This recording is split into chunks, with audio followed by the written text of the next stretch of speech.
Rehema za Mungu hazikomi, hawezi tuacha kwenye shida. Tusihangaike, Mwokozi ajua, fadhili zake ni za ajabu.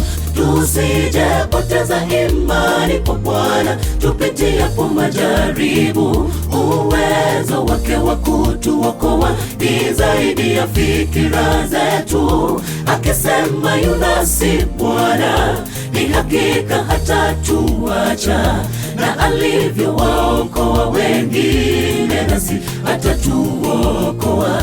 Tusijepoteza imani kwa Bwana tupitiapo majaribu. Uwezo wake wa kutuokoa ni zaidi ya fikira zetu. Akisema yu nasi Bwana, ni hakika hatatuacha, na alivyowaokoa wengine nasi atatuokoa.